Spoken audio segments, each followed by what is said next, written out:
کیا بول رہے ہو نواز؟ میری جان کو خطرہ کس سے؟ روحاب کا دل کسی سوکھے پتے کی طرح تھر تھر کانپ رہا تھا۔ اس کی آنکھیں بڑی ہوتی خوف سے نواز کو دیکھ رہی تھی۔ بی بی جی، میں بھی اپنی آنکھوں سے سعود اور مالکن کو باتیں کرتے دیکھ کر آ رہا ہوں۔ ان کے ارادے بالکل ٹھیک نہیں لگ رہے تھے۔ مجھے ڈر ہے وہ کوئی بہت بڑی سازش آپ کے خلاف چلا رہے ہیں۔ آپ کی جان کو خطرہ ہے بی بی جی۔ نواز یہ بولتے کانپ رہا تھا۔ روحاب کا جسم پسینے سے شرابور ہونے لگا۔ اسے لگا جیسے بس اب موت کسی بھی پل اسے دبوچنے کو تیار کھڑی ہے۔ اسے شدت سے اس پل اقراش یاد آیا۔ بس ایک وہی تھا جو اس کی مدد کر سکتا تھا، اس کی جان بچا سکتا تھا، لیکن کیسے؟ اس کے پاس تو موبائل بھی نہیں تھا۔ میں کیا کروں نواز؟ کیسے جان بچاؤں؟ سردار ہی بس میری آخری امید ہے، لیکن ان تک میں کیسے پہنچوں؟ وہ روتے ہوئے ابھی بول ہی رہی تھی، تبھی دروازہ زور زور سے بجنے لگا۔ روحاب خوف سے اچھل پڑی۔ بی بی جی آپ بھاگ جائیں۔ نواز آہستہ سے بولا، آپ بھاگ جائیں بی بی جی، بس یہی آخری راستہ ہے۔ دروازہ زور زور سے بج رہا تھا۔ روحاب دروازہ کھولو، یہ بخت کی آواز تھی۔ آپ کیوں آئے ہیں بابا؟ وہ خوف سے لرزتی آواز میں بولی۔ روحاب کھانے کا وقت ہو گیا ہے، چلو باہر آؤ، ہمارے ساتھ بیٹھ کر کھانا کھاؤ بیٹا۔ بخت کی میٹھی آواز اس پل اسے موت کا فرمان لگ رہی تھی۔ بابا آج رات کا کھانا میں اپنے کمرے میں ہی کھاؤں گی، پلیز آپ جائیں، مجھے ابھی بھوک نہیں۔ وہ بند دروازے کے پیچھے سے بولی، دیکھو بیٹا تمہاری شادی ہونے والی ہے، تم چلی جاؤ گی تو پھر یہ پل واپس تو نہیں آئیں گے نا۔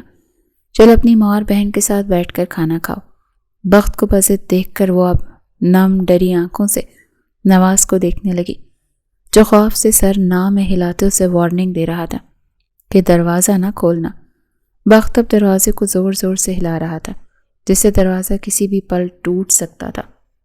روحاب اور نواز کی آنکھیں یہ منظر دیکھ کر بڑی ہو گئیں۔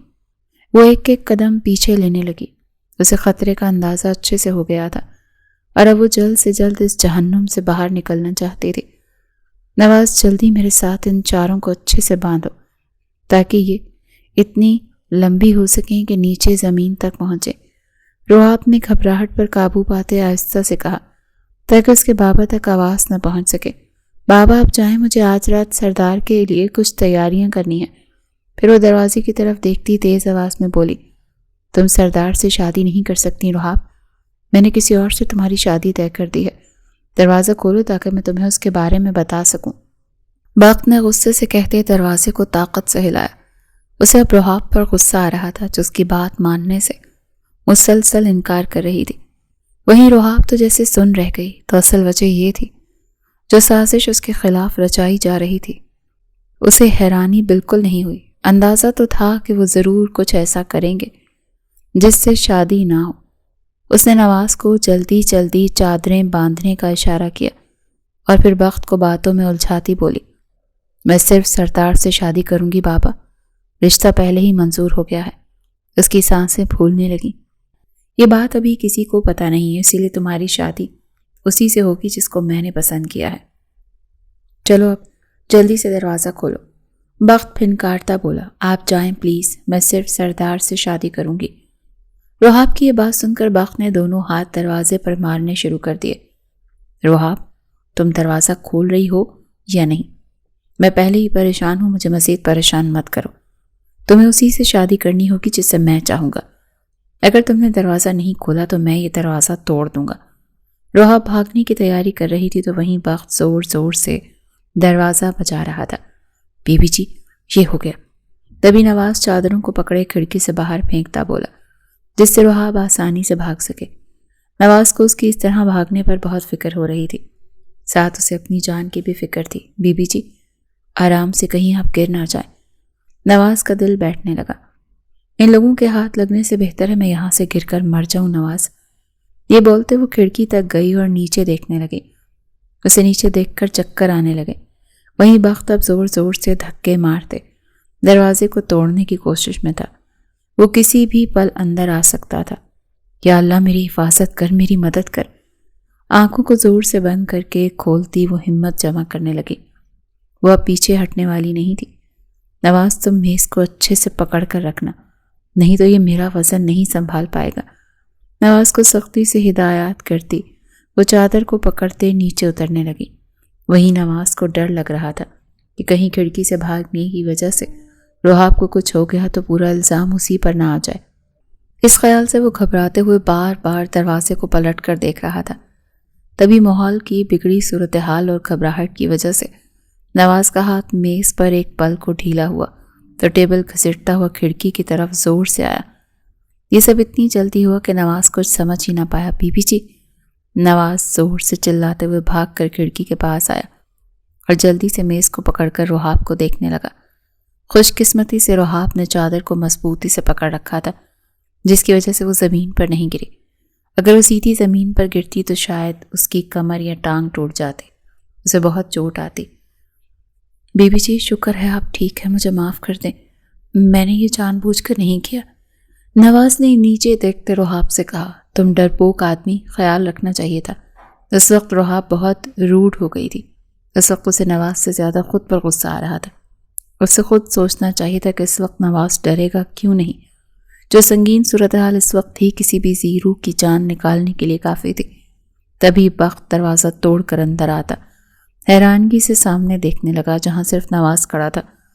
روحاب کے کمرے میں تم کیا کر رہے ہو اور روحاب کہاں ہے؟ وہ آنکھیں چھوٹی کرتے انگارے چبائے بولا، پھر اس کی نظر نواز کے پسینے سے بھرے چہرے سے ہوتی ہاتھوں پر گئی جہاں اس نے چادر پکڑ رکھی تھی۔ بخت کو سمجھنے میں ذرا دیر نہیں لگی کہ روحاب بھاگ گئی ہے۔ روحاب! بخت بھاگ کر کھڑکی تک آیا اور ایک دھکا دیتے نواز کو ہٹا کر خود نیچے دیکھنے لگا۔ سعود تم وہاں کیوں کھڑے ہو؟ جاؤ جا کر اسے پکڑو، وہ بھاگ رہی ہے۔ بخت وہیں سے آواز لگاتے سعود سے بولا جو دوسری جانب کھڑا تھا۔ بخت کی آواز پر وہ فوراً اس طرف بھاگا۔ بخت تب پلٹ کر غصے سے نواز کو دیکھنے لگا۔ تم احسان فراموش نوکر، تم نے مجھے دھوکہ دیا۔ غصے سے دانت پیستے اس نے ایک زوردار تھپڑ نواز کو مارا جس سے وہ دور جا گرا۔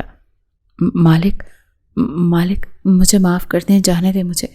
نواز ہاتھ جوڑے پیچھے کی طرف کھسکتا گڑ گڑانے لگا۔ اس وقت میرے لیے روحاب زیادہ ضروری ہے، میں پہلے اسے دیکھ لوں پھر تیری خبر لیتا ہوں۔ بخت اسے دھمکاتے وہیں سے آگے بڑھ گیا کیونکہ روحاب کو لینے بگا آ چکا تھا اور گھر سے باہر ان کا انتظار کر رہا تھا۔ اگر اسے معلوم ہوتا روحاب بھاگ چکی ہے تو اسے جان سے مار دیتا۔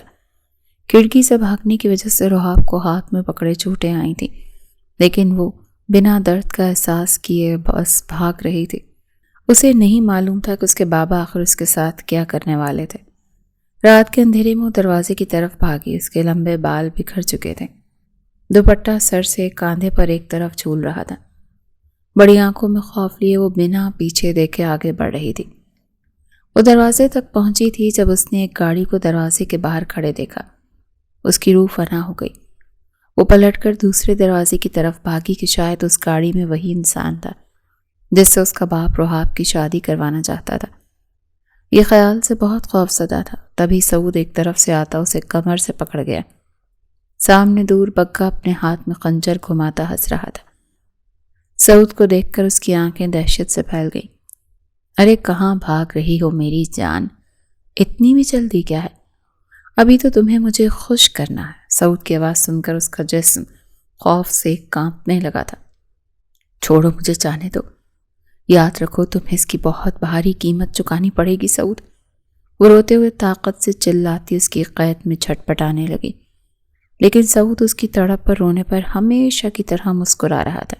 یہ ننھی سی چڑیا کو خروش نہیں آنی چاہیے، ورنہ یاد رکھنا میرے مالک کو غصہ آئے تو میں تمہاری جان لے لوں گا۔ بگا سعود سے بولا تو سعود زور سے ہنسا۔ سعود کی طاقت کے آگے وہ بالکل بے بس تھی۔ وہ بس زور زور سے رونے اور بچاؤ بچاؤ کے علاوہ کچھ نہیں کر سکتے تھے۔ وہیں دور سے بخت نے دیکھا سعود اسے پکڑ چکا ہے۔ اس نے بگا کو فون ملایا، اچھا ہوا اسے پکڑ لیا، اب 1 منٹ کی بھی دیر کی اسے لے جاؤ، ایسا نہ ہو کوئی دیکھ لے، میں کل اس کا سامان بھجوا دوں گا، اور یاد رکھنا سعود کو مار کر اس کی لاش چھپا دینا، سردار اسے ضرور ڈھونڈے گا، میں نہیں چاہتا اسے کوئی بھی شک ہو، تمام ثبوت مٹا دینا۔ اس کی آواز ڈر سے کانپ رہی تھی۔ وہیں دور سے روحاب نے انہیں کھڑے دیکھ لیا تھا۔ بابا! وہ مدد کو زور سے چلائی، لیکن پرواہ کسے تھی؟ وہ دنیا کا پہلا باپ تھا جو اپنی بیٹی کا محافظ نہیں بلکہ اس کا سوداگر تھا۔ رحاب کے منہ سے بابا پکار سن کر بخت اندر بھاگ گیا تو رحاب پھٹی حیران آنکھوں سے دیکھتی رہ گئی۔ اس کا باپ ان دونوں آدمیوں کے ساتھ رات کے اندھیرے میں اپنی بیٹی کو بھیج رہا تھا جو اس کی عزت کو نوچنے کے لیے بھوکے جانور بنے بیٹھے تھے۔ وہ جانتی تھی بچپن سے بخت نے اسے کبھی باپ کا پیار نہیں دیا تھا، لیکن تھی تو اس کا خون ہی۔ بابا، آپ نے ہی میرے بھرے بازار عزت لوٹ لی۔ آنکھوں میں ٹوٹتی آخری امید لیے وہ آہستہ سے بولی تھی۔ اب سب ختم ہو گیا تھا، بس درد ہی درد تھا، بے بسی تھی، اپنی آنکھوں سے عزت لٹ جانا دیکھنا باقی رہ گیا تھا بس۔ سعود سے بازو میں بھرے زبردستی گاڑی کی طرف لے جانے لگا۔ اس کا رحاب کا دوپٹہ دور اچھال دیا۔ اقراش، تبھی وہ حلق کے بل چلائی۔ اس کا دل دہلا دینے والی اس صدا پر سعود ہنس دیا۔ بڑی آئی سردارنی بننے چلی تھی۔ ارے تو صرف مردوں کو بستر میں خشک کرنے کے لیے بنی ہے، گھر بسانے کے لیے نہیں۔ وہ سردار تیری مدد کو نہیں آنے والا، چل اب۔ وہ اس کے دو آتش نے روپ کو دیکھ کر للچائی نظروں سے دیکھتا بولا۔ وہیں بگا نے اندر بھاگتے بخت کو گھن بھری نظروں سے دیکھا تھا۔ کیسا باپ تھا جو اپنی بیٹی کی عزت کی قیمت لگا چکا تھا۔ اس کا دل کر رہا تھا بخت کو جان سے مار کر پھر رحاب کو لے کر جائے۔ لے کر جاؤ جلدی سے۔ اب بخت دور کھڑکی پر کھڑا ہوتا چلایا اور اندر گم ہو گیا۔ اس کا منہ باندھو، سعود نے بگا سے کہا۔ دونوں نے اس کے ہاتھ باندھے، پھر اس کے منہ کو ایک کپڑے کی مدد سے کس کر باندھ دیا جس سے اب وہ رو بھی نہیں سکتی تھی۔ بہت ہو گیا ننھی پری، اب تمہارے پر کاٹ کر تمہیں مالک کے پاس لے جانے کا وقت آ گیا۔ آج تمہاری ان کے ساتھ خاص رات جو ہے تمہیں انہیں اچھے سے خوش کرنا چاہیے۔ بگا یہ بولتے اسے گود میں اٹھا گیا۔ اس کی باتیں سن کر رحاب کا دل کیا کاش ابھی زمین پھٹے اور وہ اس میں دب کر مر جائے۔ اس وقت تو سب درندے نظر آ رہے تھے۔ سعود گاڑی میں بیٹھتا گاڑی سٹارٹ کر کر بگا رحاب کو پچھلی سیٹ پر دھکیل رہا تھا۔ تبھی سنسناتی رات کی بھیانک خاموشی میں ایک درد بھری آواز گونجی۔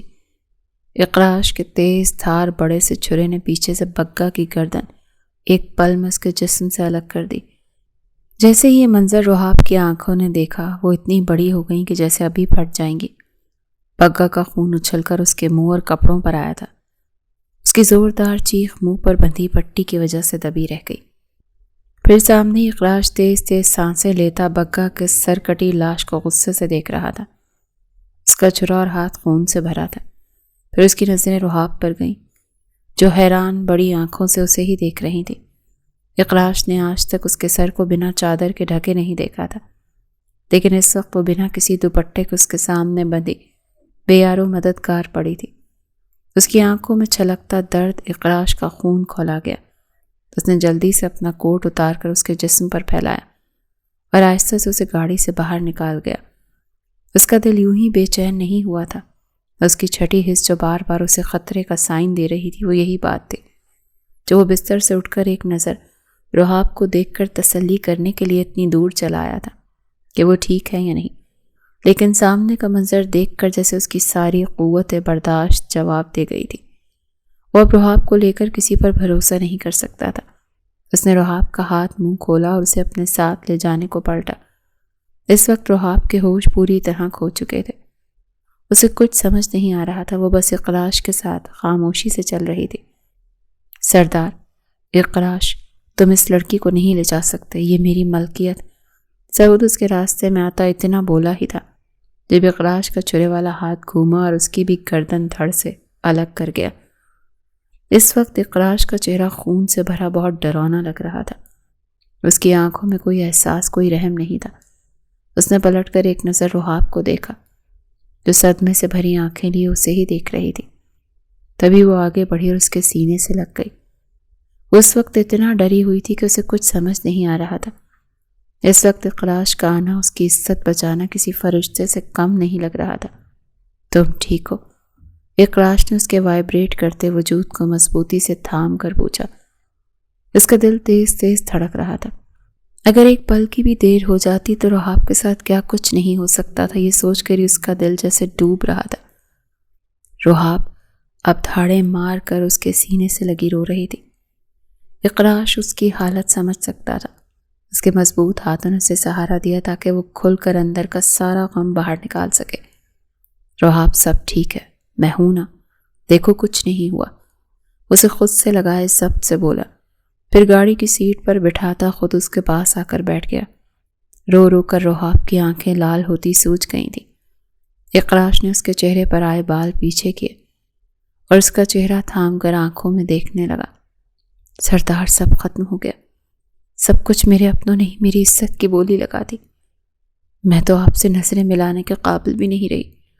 میرا باپ جسے میری حفاظت کرنی چاہیے تھی، اسی نے ہی مجھے درندوں کے حوالے کر دیا۔ آپ نہیں آتے تو یہ لوگ، درد سے بھرائی آواز میں کہتی وہ پھر سے ٹوٹ گئی۔ اقراش کا دل اس کے آنسوؤں پر پھٹ رہا تھا۔ اس نے اپنی ہتھیلی سے روحاب کے چہرے پر پھیلے آنسو صاف کیے، پھر بولا تو اس کی آواز میں شیر کی دھاڑ تھی، میں وعدہ کرتا ہوں جس انسان نے تمہاری عزت تار تار کرنے کی کوشش کی ہے اسے میں ایسی دردناک سزا دوں گا کہ وہ موت کی بھیک مانگیں گے۔ تمہاری آنکھ سے گرا ایک ایک آنسو کا حساب اب انہیں دینا ہوگا۔ اس نے اقراش کی طرف دیکھا۔ آج جب اس کے اپنے اسے بیچ رہے تھے، وہیں اقراش جس سے وہ چند دنوں پہلے ہی ملی تھی، اس نے اپنوں سے بڑھ کر اس کی حفاظت کی، اس کی عزت بچائی۔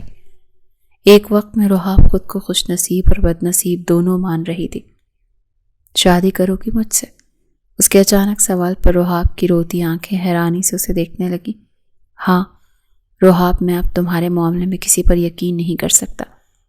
آج نہیں تو کل ہمیں شادی کرنی ہی تھی، تو آج ہی کیوں نہ ہم نکاح کر لیں۔ تمہارا وہ کمینہ باپ ضرور کچھ کرے گا۔ اس سے پہلے مجھے تمہیں اپنے ساتھ مضبوط رشتے میں باندھنا ہوگا تاکہ کوئی تمہیں مجھ سے الگ نہ کر سکے۔ وہ ٹھیک ہی تو بول رہا تھا۔ اب وہ واپس اس گھر میں جانے سے رہی اور اقراش کے ساتھ بنا کسی رشتے کے اس کی حویلی میں نہیں رہ سکتی تھی۔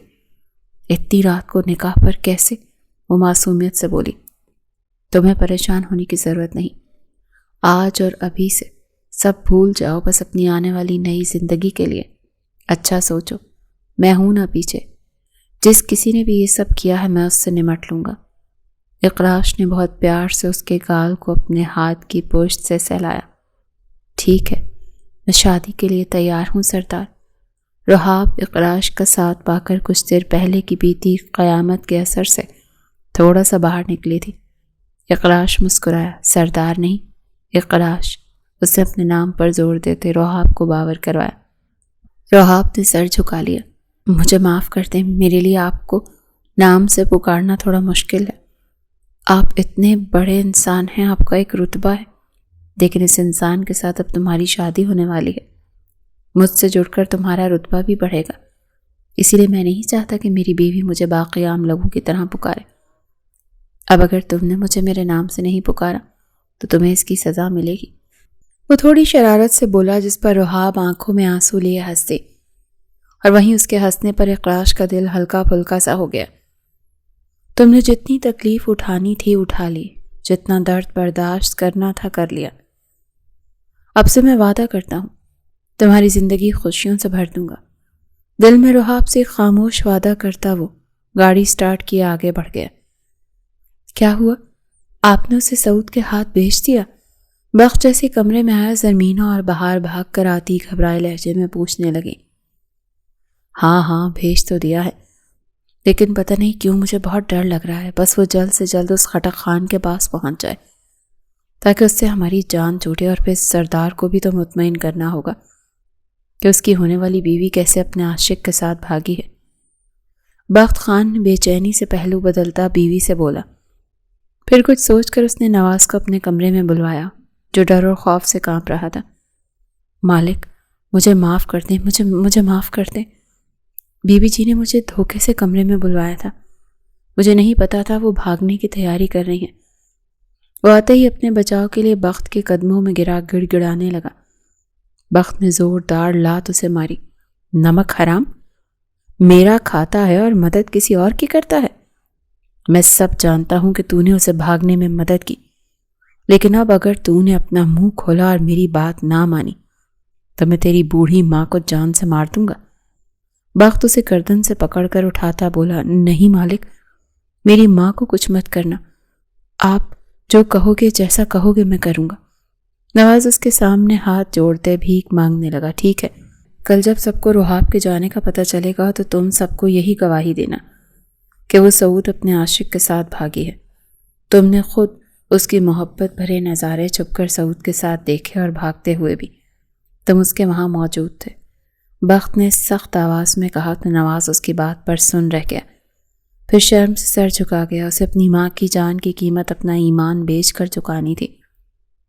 وہ نہیں جانتا تھا. وہیں خٹک بے صبری سے رحاب کا انتظار کر رہا تھا. بگا کو گئے 4 گھنٹے ہو چکے تھے لیکن اس کا کہیں کوئی پتہ نہیں تھا. یہ بگا اتنی دیر کیوں کر رہا ہے؟ جانتا ہے مجھ سے ایک پل اور صبر نہیں ہوگا. خٹک دھڑ سے ادھر ادھر چکر کاٹ رہا تھا. تبھی اس کے ملازم چہرے پر پریشانی لیے وہاں آئے. مالک غضب ہو گیا. کیا ہوا؟ سب ٹھیک تو ہے؟ لوگوں کی حالت ٹھیک نہیں لگ رہی. خٹک کو کچھ غلط ہونے کا احساس ہوا.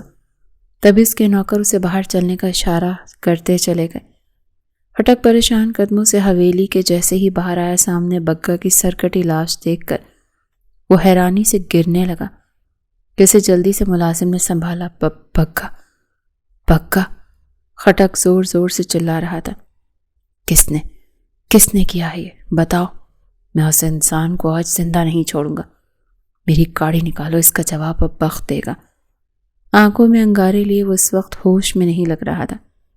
بخت، زرمینہ اور بہار اب سکون کا سانس لیتے اپنے اپنے بستروں میں سکون سے سو چکے تھے. انہیں لگ رہا تھا رحاب اب تک خٹک کے پاس پہنچ گئی ہوگی. تبھی بہت سی گاڑیاں اس کی حویلی میں داخل ہوتی سنائی دی اور پھر کچھ دیر کے بعد جیسے دروازے دھڑ دھڑانے لگے. بخت، اس کی بیوی اور بہار گھبرا کر اٹھتے کمروں سے باہر نکلے. کون ہے اتنی رات کو جو دروازہ توڑ رہا ہے؟ نواز دیکھو کون آیا ہے باہر. بخت آنے والی قیامت سے بالکل انجان تیز آواز میں بولا. تبھی نواز دروازہ کھول گیا. دروازہ جیسے کھلا ایک بھرپور لات نواز کو سینے پر پڑی جیسے وہ دور جا گرا. خٹک خان ہاتھ میں بڑی سی بندوق لیے حویلی کے اندر آیا. اس کے ساتھ کئی آدمی بھی تھے. اس کے جلال کو دیکھ کر بخت، زرمینہ اور بہار خوف سے حیران رہ گئے. خٹک. بخت کے منہ سے سرسراہٹ نکلی. بخت خان، تجھے کیا لگا تو مجھے دھوکہ دے گا اور اتنی آسانی سے بچ جائے گا؟ خٹک خان کی آواز حویلی میں گونج رہی تھی. بخت بھاگ کر نیچے آیا. اس کی بیوی، بچے، بیٹی بھی ساتھ آئے. کیا بکواس کر رہے ہو؟ کون سا دھوکہ؟ میں نے رحاب کو بگا کے ہاتھ بھیج دیا ہے. کیا وہ تم تک نہیں پہنچی؟ بخت حیران ہوا. ہاں اچھا، تم نہیں جانتے یا معصوم بننے کا ڈرامہ کر رہے ہو؟ خٹک دھاڑا. لیکن تینوں ناسمجھی سے اسے دیکھ رہے تھے. میرے خاص بھروسے مند آدمی کو مار کر اس کی لاش گھر بھجوا دی اور اپنی بیٹی کو کسی کے ساتھ بھگا دیا. خٹک کی اصل بات سن کر اب بخت، زرمینہ اور بہار کے پیروں کے نیچے سے زمین نکل گئی. تجھے کیا لگا میں اتنی آرام سے بیٹھ جاؤں گا؟ بیٹی تو تجھے دینی ہی پڑے گی، وہ نہ صحیح تو یہ صحیح. خٹک کی اب گہری نظر بہار پر گئی. زرمینہ خانم نے دہل کر اسے اپنے پیچھے چھپا لیا. نہیں خٹک خان، تمہیں غلط فہمی ہوئی ہے. میں نے رحاب کو خود بگا کے ہاتھ بھیجا ہے. وہ مر نہیں سکتا. بخت کی سانسیں تیز چلنے لگیں. تبھی خٹک نے بندوق کا رخ اس کی طرف گھمایا اور فائر کر دیا. ایک کے بعد ایک 3 گولیاں بندوق سے نکلیں اور اس کے سینے پر جا لگیں. زرمینہ اور بہار یہ منظر دیکھ کر زور زور سے چیخنے لگیں. بابا بابا. ان کی آہو بکا سے حویلی کی دیواریں لرزنے لگیں. تو وہیں بخت اب زمین پر گرا خون سے لت پت پڑا تھا. اس کی آنکھوں میں زندگی دم توڑ چکی تھی. لے چلو اس چھمک چھلو کو، وہ نہ صحیح تو یہی صحیح. بخت کی یہ بیٹی اب میری حیوانیت کو سکون دے گی. زرمینہ جو زمین پر اپنے شوہر کی لاش کا ماتم کر رہی تھی، خٹک کی بات سن کر بے پھر اٹھی. خبردار، جو تم نے میری بیٹی کی طرف آنکھ اٹھا کر بھی دیکھا، میں تمہیں اپنی بیٹی لے جانے نہیں دوں گی. وہ چلائی تھی اور خٹک کے بڑھتے آدمیوں کو روکنے کے لیے بہار کو اپنے پیچھے چھپا گئیں. لیکن خٹک کے آدمی نے زرمینہ کو ایک طرف دھکا دیا اور بہار کو گھسیٹ کر اپنے ساتھ باہر لے جانے لگے. بخت کی لاش زمین پر تھی. زرمینہ روتی ہوئی چلاتی اسے اپنی بیٹی کی بھیک مانگ رہی تھی. میں تجھے بھی اپنے ساتھ لے چلتا ہوں. دونوں ماں بیٹی کو اپنے بستر پر ایک ساتھ دیکھنے کا مزہ لیتا لیکن پھر اس بیچارے کو دفنائے گا کون؟ اسی لیے تجھے چھوڑ کر جا رہا ہوں۔ خٹک شیطانیت سے ہنستا چلا گیا اور زرمینہ وہیں بیٹھی اپنا سینہ پیٹتی رحاب کو بددعائیں دینے لگی۔ وہ ایک کمزور عورت آخر کیسے اس طاقتور مرد کا مقابلہ کر سکتی تھی؟ کہتے ہیں نا، جو کسی معصوم پر ظلم کرتا ہے تو پھر اسے اس معاملے میں رب سے ڈرنا چاہیے، کیونکہ پھر جب وہ انصاف کرتا ہے تو اس کا انصاف انسان ہضم نہیں کر پاتا۔ وہیں اقراش نے حویلی پہنچتے ہی دینو بابا کو ساری بات بتا کر ان سے نکاح کا انتظام کرنے کو کہا۔ دینو بابا کو اور کیا چاہیے تھا، وہ بہت خوش تھے۔ جب تک نکاح کا انتظام ہوتا اقراش نے اپنی ملازماؤں سے کہہ کر رحاب کو تیار کرنے کا حکم دیا، پھر کچھ خاص آدمیوں کو بخت کی حویلی بھیج کر بگا کی لاش خٹک خان کی حویلی پھینک دے اور سعود کی لاش کو زمین میں دفنانے کا حکم دیا۔ اس کے بعد کیا ہونا تھا یہ سوچ کر اقراش ہلکا سا مسکرا دیا۔ اس نے ایک نشانے سے 2 وار کیے تھے، ایک یہ کہ بخت جان سے جاتا اور دوسرا جو گڑھا رحاب کے لیے کھودا گیا تھا اب اس میں بہار گرنے والی تھی۔ تم بخت خان، اب تمہیں پتہ چلے گا کہ سردار اقراش کو دھوکہ دینے کا انجام کیا ہوتا ہے۔ تم نے میری ہونے والی بیوی کی قیمت لگائی، تمہیں دردناک موت ملے گی۔ اب اقراش یہ سب سوچ رہا تھا تبھی دینو بابا نکاح خواہ کے ساتھ وہاں چلے آئے۔ چھوٹے سرکار، انتظام ہو گیا، آ جائے۔ دینو بابا کی آواز پر ایک ہنکارا بھرتے اقراش صوفے پر راجا کی طرح جا بیٹھا۔ کچھ دیر میں رحاب بھی نہا کر صاف لباس پہنے، سر پر بڑی سی چادر لیے اس کے سامنے آ بیٹھی۔ اقراش کو گہری بھرپور نگاہ اس کے وجود کا حصار باندھے ہوئے تھی۔ تبھی مولوی صاحب کی آواز گونجی جو رحاب سے اسے نکاح کی رضامندی پوچھ رہے تھے۔ رحاب نے آہستہ سے سر ہلا کر انہیں 3 بار رضامندی دی۔ تبھی وہ اقراش سے پوچھنے لگے۔ اقراش کے بھی 3 بار اقرار کرنے پر حویلی میں دینو بابا کی خوشی بھری آواز گونجی، مبارک ہو، مٹھائی لاؤ۔ وہ اقراش کو گلے لگاتے خوشی سے بول رہے تھے۔ اقراش کے لب بھی اب ہلکے سے مسکرا رہے تھے۔ رحاب کے چہرے پر بھی ہلکی سی مسکراہٹ پھیل گئی۔ اب میں چلتا ہوں سردار، پہلی اتنی رات کو آپ نے مجھے گھر سے اٹھوانے پر میری بیوی بچوں کی جان خوش کی ہوئی ہے۔ مولوی صاحب کی آواز پر سب مسکرانے لگے۔ اور اتنی بھی کیا جلدی ہے، آئے ہمارے ساتھ کچھ کھا پی لے۔ اقراش شرارت سے بولا، نہیں سردار، رحم کریں، مجھے جانے دیں۔ مولوی صاحب کو دیکھ کر اندازہ ہو رہا تھا کہ اس وقت وہ کتنا ڈرے ہوئے ہیں۔ ٹھیک ہے دینو بابا، انہیں گھر بھیجنے کا انتظام کریں اور انہیں میری شادی کی خوشی میں قیمتی تحفے بھی دیں۔ اقراش کے حکم پر دینو بابا مولوی صاحب کو لے گئے۔ تب اٹھ کر کھڑا ہوتا رحاب کے پاس آتے اس کا ہاتھ تھام کر کھڑا کر گیا۔ رحاب کا دل اس پل زور زور سے دھڑکنے لگا۔ اس نے ایک ملازمہ کو کھانا کمرے میں لانے کا کہتے اسے لیے کمرے کی طرف بڑھا۔ بہت بہت مبارک ہو آپ کو ہماری شادی۔ اس کے ساتھ چلتے اقراش مستی سے بولا۔ رحاب کا چہرہ اس وقت شرم و حیا سے لال سرخ ہو رہا تھا۔ خیر مبارک، وہ آہستہ سے گھبرائی ہوئی بولی۔ ارے تمہیں دیکھ کر ایسا لگ رہا ہے جیسے میں نے گن پوائنٹ پر تم سے نکاح کیا ہے۔ کیا شوہر کو ایسے مبارکباد دی جاتی ہے؟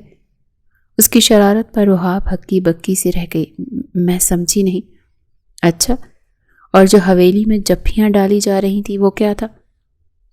اقراش نے اس کے گلے لگنے والے منظر کو یاد کروایا۔ وہ تو اچانک بس میرا ایسا ویسا کوئی خیال نہیں تھا۔ رحاب گھبرا گئی۔ یہ بیٹھے بٹھائے اقراش کو کیا ہو گیا تھا؟ وہ ایسی باتیں کیوں کر رہے تھے؟ رحاب کی ہوائیاں اڑنے لگیں۔ تبھی باتیں کرتے وہ کمرے میں چلے آئے جو اقراش کا تھا، بہت بڑا اور خوبصورت۔ رحاب تو حیران ہی رہ گئی۔ کھانا آ رہا ہے، کچھ کھا کر آرام کر لو اور ساری کڑوی یادوں کو بھول جاؤ کہ تمہارا کوئی گھر تھا، فیملی تھی۔ اب ایک نئی زندگی کی شروعات کرو۔ پیار سے اس کا چہرہ ہاتھوں میں لیے وہ بولا، پھر جانے لگا۔ آپ نہیں آرام کریں گے؟ رحاب کے منہ سے پھسلا۔ مجھے کچھ ضروری کام ہے، لیکن اگر تم چاہتی ہو تو آج رات۔ وہ پلٹ کر واپس آتا بولا۔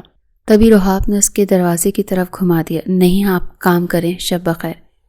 نکاح کو ابھی وقت بھی نہیں ہوا تھا زیادہ کہ اقراش کے بدلتے رنگ دیکھ کر اس کی سٹی گم ہو گئی۔ اقراش ہنس پڑا اور کمرے سے نکل گیا۔ اس کے جاتے ہی رحاب نے گہری سانس لی۔ تبھی کھانا آ گیا۔ سردار جیسا آپ چاہتے تھے ویسا ہی ہوا۔ خٹک خان نے بخت کو مار دیا اور بدلے میں اس کی بیٹی بھی لے گیا۔ اب پیچھے اس کی بیوی اکیلی بچی ہے۔ اقراش کے خاص آدمی نے ساری معلومات اسے دی تو اقراش خوشی سے مسکرایا۔ اس کا یہی انجام ہونا تھا، جو انسان گاؤں کی بچیوں کے ساتھ ساتھ اپنی بیٹی کو بھی بیچے، اس سے بڑا درندہ اور کون ہو سکتا ہے۔ مجھے اس آدمی پر کافی وقت سے شک تھا، لیکن اس نے سارے ثبوت جو اس کے خلاف تھے سعود نامی لڑکے کے ساتھ جوڑ کر مجھے گمراہ کرنے کی کوشش کی، لیکن مجھے اس پر شک ہو گیا تھا، اور دیکھو اس کا انجام کیا ہوا۔ خود اپنے ہی جال میں پھنس کر کتے کی موت مرا۔ اقراش انتہائی نفرت سے بولا، اس کا مطلب یہی وہ آدمی تھا جو گاؤں کی لڑکیوں کو اغوا کر رہا تھا؟ وہ آدمی حیرانی سے پوچھنے لگا۔ ہاں، بخت خان ہی وہ آدمی تھا، لیکن اب اس کا چیپٹر بند ہو چکا ہے۔ یہ بولتا اقراش اٹھا اور اپنے گیسٹ روم کی طرف بڑھ گیا، لیکن ایک نظر خاموشی سے رحاب کو دیکھنے کے لیے وہ آہستہ سے اس کے روم میں آیا، جہاں وہ آرام سے کھانا کھا کر سو رہی تھی۔ ایک مسکراہٹ اس کے لبوں پر بکھر گئی۔ بے شک یہ شادی سمجھوتے کی بنیاد پر ہوئی تھی، لیکن اتنا کچھ ہونے کے بعد وہ اور رحاب ایک دوسرے کے اتنے قریب تو آ گئے تھے کہ اب اس شادی میں سمجھوتے کا ٹک پانا اقراش کو مشکل لگ رہا تھا۔ بڑی مشکل سے وہ گیسٹ روم کی طرف گیا تھا۔ اس کی سوچ رحاب کے ارد گرد ہی گھوم رہی تھی۔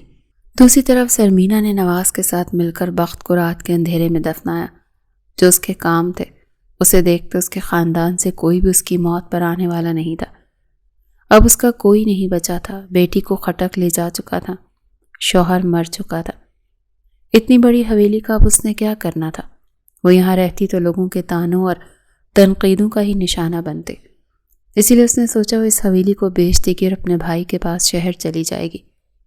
ایک پل میں اس کی زندگی تباہ و برباد ہو چکی تھی۔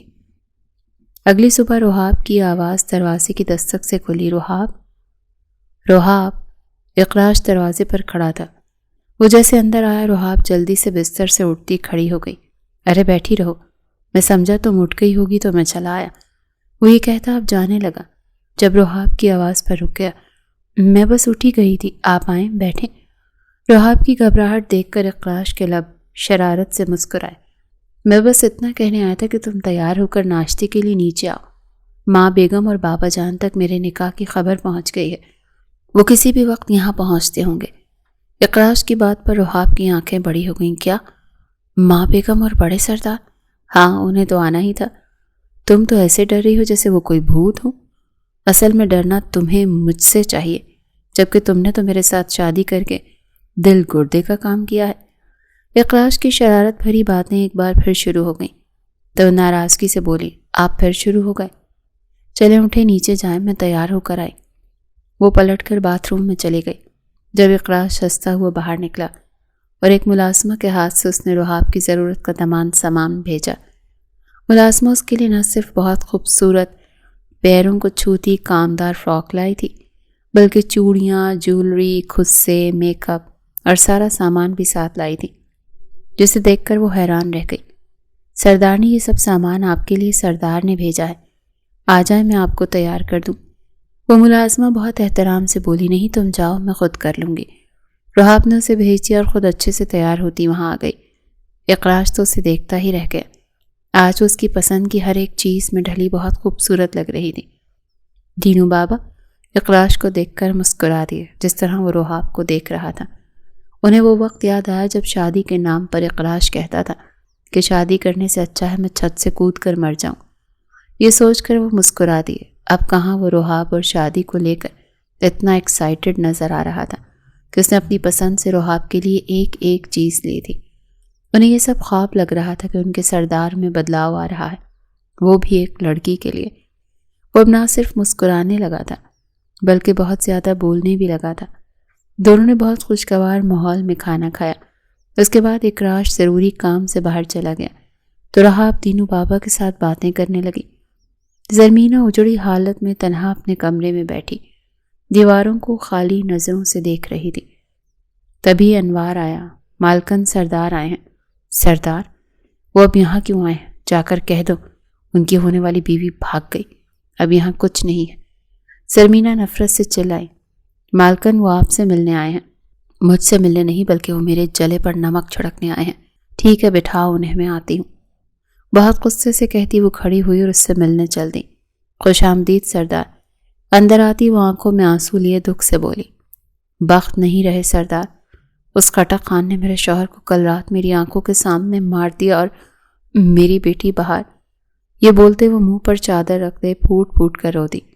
وہ میری بیٹی کو لے گیا، اس منحوس روحا۔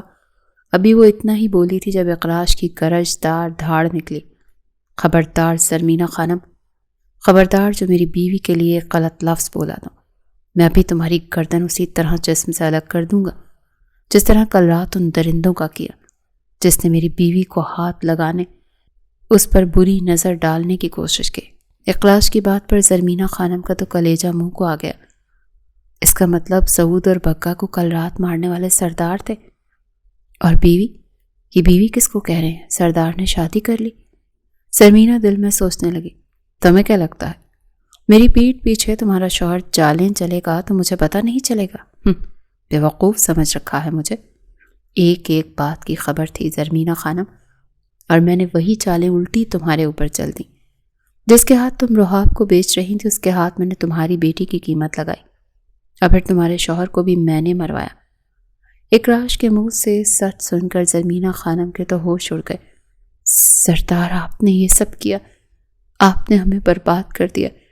زرمینہ خانم روتی ہوئی بولی، میں نے نہیں، خود تم لوگوں نے اپنے آپ کو برباد کیا۔ بخت خان لڑکیوں کے اغوا میں ملوث تھا، اور مجھے اس کے خلاف ثبوت ملے ہیں۔ میں اس کی حقیقت جان گیا تھا، بس اس موقع کی تلاش میں تھا کہ کب اسے رنگے ہاتھوں پکڑوں، اور دیکھو وہ پکڑا گیا۔ اپنی ہی بیٹی کو بیچنے چلا تھا، اسے سزا اس کے برے اعمالوں کی وجہ سے ملی ہی تھی۔ مجھے اس کا قصوروار مت ٹھہرانا زرمینہ خانم۔ اس کی باتوں پر زرمینہ خانم شرمندگی سے منہ دوپٹے میں رکھے رونے لگی۔ میں اپنی بیوی کا سامان لینے آیا ہوں، اسی لیے اس کے کمرے میں جا رہا ہوں، یہ بولتا وہ اٹھ کر آگے بڑھ گیا۔ وہیں زرمینہ خانم حیرانگی سے اسے دیکھنے لگی، مطلب اس نے رحاب سے نکاح بھی کر لیا؟ نواز رحاب کے کمرے تک آتا اس کا سارا خاص سامان پیک کر کے اقراش کو ایک کشمکش میں دیکھنے لگا۔ کیا بات ہے، کچھ کہنا چاہتے ہو؟ اقراش سمجھ گیا، رحاب نے بتایا تھا کہ اس گھر میں نواز ایسا انسان تھا جو اس کا دوست تھا۔ سردار، مجھے سمجھ نہیں آ رہا کہ کیسے آپ سے کہوں۔ نواز گھبرایا ہوا تھا۔ بولو جو کہنا ہے۔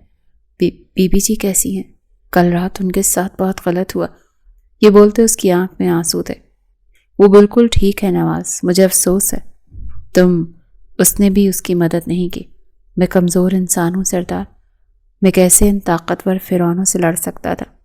لیکن بی بی جی نے بھاگ کر بہت بہادری دکھائی تھی، اور پھر اس رب کا شکر کہ اس نے آپ کو ان کی مدد کے لیے بھیج دیا، ورنہ وہ ظالم تو انہیں نوچ کھاتے۔ جب تک میں زندہ ہوں رحاب کی طرف کوئی آنکھ اٹھا کر بھی نہیں دیکھ سکتا، اور اب وہ میری بیوی ہے، میری ذمہ داری۔ اسے وہ ساری خوشیاں، وہ عزت اور محبت، سب کچھ ملے گا جو اسے کبھی نہیں ملا۔ اس کی بات سن کر نواز کو ایک اطمینان ملا۔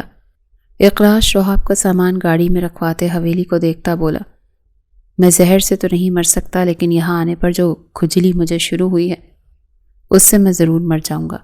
اپنے ہاتھوں کو بری طرح کھجاتے اقراش غصے سے بولا۔ نواز اس کے ہاتھوں کو دیکھنے لگا جو بری طرح لال ہو رہے تھے۔ سردار، لگتا ہے آپ کو کھٹمل نے کاٹ لیا۔ اس کی بات سنتے اقراش فوراً وہاں سے نکلتا حویلی پہنچا، جہاں رحاب دینو بابا کے ساتھ آرٹ گیلری کو سیٹ کرنے کے بعد ان سے باتیں کرتی نیچے آ رہی تھی۔ رحاب نے دیکھا اقراش کی شرٹ کے کچھ بٹن کھولے تھے، اور وہ بری طرح خود کو کھجاتا اندر آ رہا تھا۔ چھوٹے سرکاری، آپ کو کیا ہوا؟ کیا کسی کیڑے نے کاٹ لیا؟ دینو بابا فوراً سے اس کے پاس آتے بولے۔ ان کے پیچھے رحاب بھی پریشان کھڑی تھی۔ دینو بابا، لگتا ہے بخت خان کے گھر بہت سارے کھٹمل تھے جنہوں نے مجھے کاٹ لیا، پلیز رحاب میرے لیے کوئی دوائی لاؤ۔ اب وہ رحاب کے پاس آتے بے چارگی سے بولا۔ رحاب پریشانی سے اس کے ہاتھوں کو دیکھنے لگی۔ بہو رانی، آپ چھوٹے سرکار کے پاس رکیں، میں دوائی لاتا ہوں۔ دینو بابا یہ بولتے وہاں سے اندر بھاگے۔ آپ کو ضرورت کیا تھی وہاں جانے کی؟ رحاب اب اس کے ہاتھوں کو دیکھتی اس کے سینے پر بھی پریشان نگاہ ڈالنے لگی جہاں وہ کھجا رہا تھا۔ وہ میں تمہارا ضروری سامان لینے وہاں گیا تھا، لیکن اس عورت نے جان بوجھ کر مجھے کھٹمل والی کرسی پر بٹھا رکھا۔ یہ بولتے وہ کمرے کی طرف بڑھتا، اب اپنا کوٹ بھی اتار کر راستے میں پھینک چکا تھا۔ کمرے میں پہنچتے ہی رحاب جلدی سے اس کی شرٹ کے بٹن کھولنے لگی۔ رحاب کو ایسا کرتا دیکھ اقراش ایک پل کو حیران لیکن خوشگوار احساس لیے اسے دیکھنے لگا۔ کوئی اور لمحہ ہوتا تو وہ شاید خود پر مزید کنٹرول نہیں رکھ پاتا۔ اس کی شرٹ اتارتے وہ اس کے جسم پر بنے لال دھبوں کو ہاتھ لگاتے دیکھ رہی تھی۔ غلط وقت پر رومانس کرنا بہت غلط بات ہے رحاب، جبکہ میں اتنی تکلیف میں ہوں۔ اس کی بات سن کر رحاب ایک دم پیچھے ہو گئی اور گھور کر اسے دیکھنے لگی۔ کیا؟ میں کوئی رومانس نہیں کر رہی، بلکہ آپ کی تکلیف کم کرنے کی کوشش کر رہی ہوں۔ ہر وقت اتنی بیکار کی باتیں کرتے ہیں۔ وہ یہ بولتی اب اس کی پیٹھ پر بنے نشان دیکھنے لگی۔ بیکار؟ تمہیں کیا پتا؟ جب سے نکاح ہوا ہے میں اس رومانس کو خیالوں میں ہی کتنا تمہارے ساتھ انجوائے کر چکا ہوں۔ اتنا بولتا وہ بے اختیار اس کی نازک کمر کے گرد اپنے ہاتھ لپیٹ چکا تھا۔ تبھی رحاب نے ایک زوردار چونٹی اس کے ہاتھ پر کاٹی، جس پر اقراش زور سے چیختا ہاتھ پیچھے کرتا گھور کر اسے دیکھنے لگا۔ تبھی دینو بابا مرہم لاتے اسے دے گئے۔ بابا آپ جائیں، رحاب مجھے مرہم لگا دے گی۔ مسکرا کر دینو بابا کو وہاں سے بھگاتا وہ شرارت سے رحاب کو دیکھنے لگا۔ فی الحال کوئی شرارت نہیں اقراش، سیدھے ہو کر مرہم لگائیں۔ پیار سے ڈانٹتی وہ اب اس کے جسم پر مرہم لگا رہی تھی۔ یہ تم رومانس کے نام پر اتنا گھبرا کیوں جاتی ہو سکتا ہے جو میں کروں اس میں تمہیں بہت مزہ آئے۔ اقراش اب شرارت سے اس کی گردن پر ہلکا سا جھکتا بولا، جس پر رحاب نے پھر اسے چونٹی کاٹی۔ آہ، درد ہو رہا ہے رحاب، چونٹی کاٹنا بند کرو۔ اچھا، پھر آپ یہ بے شرمی بھری باتیں کرنا بند کریں، پھر میں بھی نہیں کاٹوں گی۔ آخر آپ کے دماغ میں چل کیا رہا ہے مجھے سمجھ نہیں آ رہی۔ میں سمجھاتا ہوں نا، آؤ بیڈ پر چلو۔ اقراش جھٹ سے شرارت سے بولتا گھوما، اس کا ہاتھ پکڑ بیڈ پر جانے لگا۔ رحاب نے ہاتھ کھینچ کر اسے روکا۔ پیٹھ پر مرہم لگا چکی ہوں، باقی کا خود لگائیں آپ، میں چلی۔ اس کی شرارت ختم ہی نہیں ہو رہی تھی، جس پر رحاب اب اس کے ہاتھ میں مرہم پکڑاتی کمرے سے نکل گئی تو پیچھے اقراش ارے ارے کرتا رہ گیا۔ پھر اس نے بخت کے بارے میں سوچا جس کی موت کا رحاب کو ابھی تک علم نہیں تھا۔ کیا گزرے گی جب اسے معلوم ہوگا کہ اس کا باپ دنیا میں نہیں رہا۔ اقراش سنجیدگی سے سوچتا کھڑا اور کمرے سے نکلتا رحاب کے پیچھے چلا آیا۔ وہ اپنے آرٹ روم کی چیزیں سمیٹ رہی تھی۔ رحاب مجھے تم سے کچھ ضروری بات کرنی ہے۔ اقراش کی سنجیدہ آواز سن کر رحاب ہلکا سا مسکرائی۔ اگر آپ پھر وہی سب بے شرمی والی باتیں کرنے آئے ہیں تو مجھ سے کوئی بات نہیں کرنی۔ رحاب شرماتی ہوئی پلٹ کر بولی، نہیں رحاب، میں جو بات کرنے آیا ہوں وہ بہت ضروری ہے۔ اقراش اسے کاندھوں سے تھام کر کرسی پر پیار سے بٹھاتا اب اس کی آنکھوں میں دیکھنے لگا۔ کیا بات ہے اقراش، آپ پریشان ہیں؟ رحاب بخت خان اس دنیا میں نہیں رہا۔ اقراش کا اتنا بولنا تھا کہ رحاب کے ہاتھ سے پینٹنگ برش چھوٹ کر نیچے گر گیا۔ کیا؟ رحاب کی جیسے سانس رک گئی۔ اقراش نے اس کے ہاتھوں کو تھام لیا۔ کل رات ہی خٹک خان نے تمہارے بابا کو تمہارے نام بھیجنے پر قتل کیا اور بہار کو تمہارے بدلے اٹھا کر لے گیا۔ ان کا یہی انجام ہونا تھا رحاب۔ اس کے گرتے آنسو دیکھ کر اقراش کو بہت برا لگا۔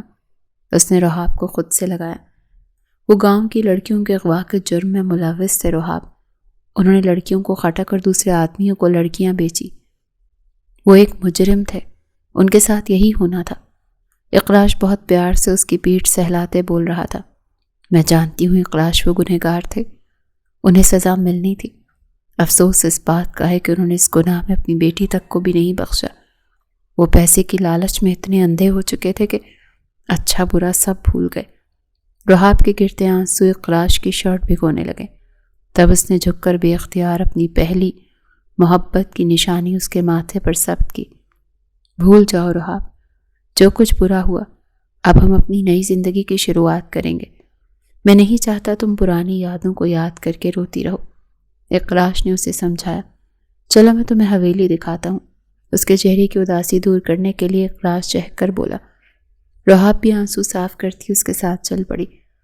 دینو بابا، آج میں اپنی بیوی کے ساتھ وقت گزاروں گا۔ مجھ سے کوئی ملنے آئے تو اسے واپس بھجوا دینا۔ میں نہیں چاہتا کوئی ہمیں ڈسٹرب کرے۔ حکم دیتا وہ رحاب کا ہاتھ پکڑ کر چل پڑا تو وہیں دینو بابا مسکرانے لگے۔ اقراش، ہم صرف حویلی دیکھنے نکلے ہیں، آپ نے ایسا کیوں کہا کہ ڈسٹرب نہ کریں؟ رحاب کو اس کی بات سمجھ نہیں آئی۔ یار، مطلب آسان ہے، خبر ہر طرف پھیل چکی ہے کہ سردار نے نکاح کر لیا ہے، تو ظاہر ہے سب ملنے آئیں گے۔ لیکن سب کو معلوم ہونا چاہیے نا کہ نئی نویلی شادی شدہ جوڑے کے پاس کرنے کو بہت کچھ ہوتا ہے۔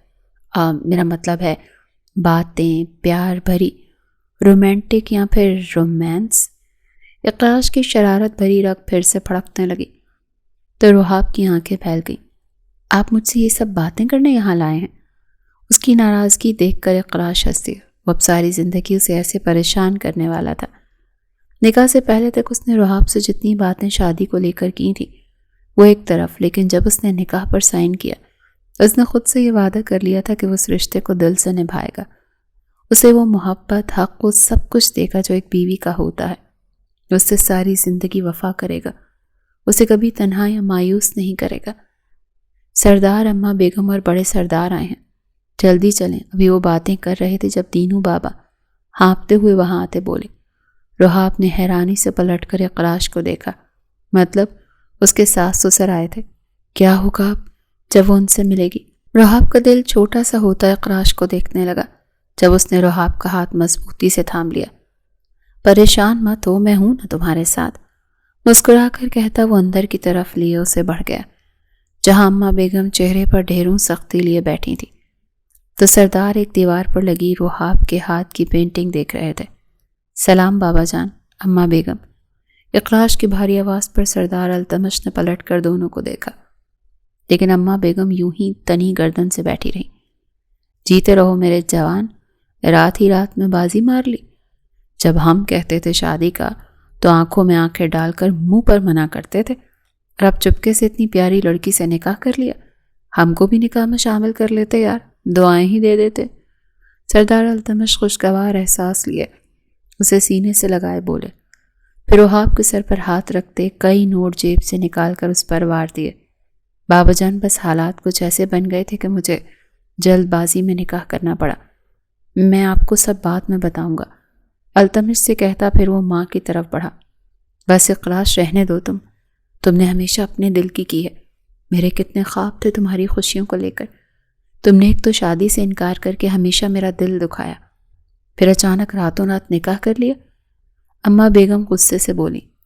وہیں رحاب ڈری سہمی انہیں دیکھ رہی تھی۔ اچھا، آپ جو سزا دیں گی مجھے قبول ہے، لیکن ابھی کے لیے تو میری طرف دیکھ لیں، ناراضگی بھول جائیں۔ اقراش کے اتنے پیار سے کہنے پر اماں بیگم پلٹ کر سب کچھ بھول دی، اسے سینے سے لگا گئی۔ پھر جب ان کی نظر پیاری سی رحاب پر گئی تو انہیں اپنے بیٹے کی پسند پر فخر ہوا۔ مسکرا کر رحاب کے پاس آتی وہ اسے بھی سینے سے لگا گئی، جو ڈر رہی تھی کہ شاید وہ اب اسے قبول نہیں کریں گے۔ تمہیں لگا میں کوئی جلاد ساس ہوں، تمہیں حویلی سے باہر نکال دوں گی، ہے نا؟ اب اسے دیکھتی بولی، نہیں اماں بیگم۔ رحاب کی ڈری ہوئی آواز نکلی جس پر تینوں ہنس دیے۔ رحاب تو ہونکوں کی طرح کبھی اقراش، کبھی التمش اور کبھی اماں بیگم تو کبھی دینو بابا کو دیکھ رہی تھی۔ اس نے اتنے پیارے لوگ، اتنے خوبصورت دل رکھنے والے انسان کب ایک ساتھ ایک جگہ دیکھے تھے۔ ان کی مسکراہٹ میں اس کی مسکراہٹ بھی شامل ہو گئی۔ زندگی کبھی اتنی خوبصورت ہوگی اس نے یہ خواب میں بھی تصور نہیں کیا تھا۔ خوشی، چاہت کا احساس، مکمل ہونے کا کہاں احساس، اتنی عزت، احترام، رتبہ ملے گا، ان سب کا رحاب نے کبھی نہیں سوچا تھا۔ ایک بند کمرے میں گھٹ کر زندگی گزارنے والی لڑکی کو اتنا سب ملے گا، یہ ایک خواب سے کم نہیں تھا۔ رحاب کھڑکی سے نظر آتے چاند کو دیکھتی مسکراتی سوچ رہی تھی۔ اس کے بال ہوا سے اڑ رہے تھے، تبھی اقراش پیچھے سے آتا پیار سے اسے تھام گیا۔ کیا سوچ رہی ہو؟ اقراش اس کے لال ہوتے کان کو دیکھ کر مسکراتے بولا، کچھ نہیں، پلیز اقراش چھوڑے مجھے۔ وہ شرم سے خود کو اس سے دور کرنے لگی۔ کیا میرا تمہارے قریب آنا تمہیں پسند نہیں؟ اقراش کی اچانک بات پر رحاب تھک سے رہ گئی۔ نہیں اقراش، ایسی بات نہیں ہے۔ تو پھر کیسی بات ہے؟ وہ اب اس کا چہرہ سامنے کرتا بولا، میں جانتا ہوں تمہارے دماغ میں اب بھی وہی باتیں ہیں، ایک سمجھوتے کی شادی۔ تم نے لوگوں کی باتوں کو، ان افواہوں کو اتنا دل پر لگا لیا کہ ساری خوشیاں خود پر حرام کر لیں۔ لیکن رحاب، یقین مانو تم بہت خوبصورت ہو، میں خود کو بہت خوش قسمت تصور کرتا ہوں کہ تم مجھے ملی، تم بہت بہت اچھی ہو۔ اقراش کی باتوں کو سن کر رحاب کا دل اتنی تیز دھڑکنے لگا کہ اس کی آواز تک اقراش کو سنائی دے رہی تھی۔ پتہ ہے، میں جب بھی تمہاری طرف دیکھتا ہوں نا تو ایک عجیب سی کشش مجھے تمہاری طرف کھینچتی ہے۔ رحاب کو اقراش کی باتیں سن کر یقین نہیں ہو رہا تھا۔ میں نے جو بھی شرائط رکھی، جو شادی کو لے کر سمجھوتا کیا، لگتا ہے وہ نکاح کے دوسرے دن ہی ٹوٹنے والے ہیں۔ تمہارے لیے میں کچھ تو محسوس کرنے لگا ہوں رحاب۔ اقراش بولتا جا رہا تھا اور رحاب کی سانسیں تیز ہو رہی تھی۔ یہ آپ کیا بول رہے ہیں؟ رحاب کا چہرہ شرم سے سرخ پڑ گیا۔ مجھے لگتا ہے رحاب، مجھے تم سے محبت ہو گئی ہے، مجھے تمہاری فکر ہوتی ہے۔ میرا دل چاہتا ہے میں سارا وقت تمہارے ساتھ، تمہارے پاس گزاروں۔ تم ایک پل بھی دور ہو جاؤ تو میری نظریں تمہیں ڈھونڈتی ہیں۔ یہ بولتا وہ اس کے بہت قریب ہو گیا، اتنا کہ دونوں کے ہونٹوں میں بس 1 انچ کا فرق تھا۔ رحاب کے لب مسکرائے۔ اس کی رضامندی ملتے ہی اقراش آہستہ سے اس کے ہونٹوں پر جھکا۔ دونوں کے دل اس وقت ایک دوسرے کے سینے میں دھڑکتے، ایک دوسرے کو محسوس کرنے لگے۔ لوگ لاکھ برا چاہیں، لیکن اگر محبتیں سچی ہوں اور لگن سے چاہو تو مل کر ہی رہتی ہیں۔ برے کا انجام برا ہی ہوتا ہے۔ آج آپ کسی کے لیے برا کرو گے تو رب کا انصاف بھی آپ کو سکون لینے نہیں دے گا، آپ کو حساب دینا ہوگا۔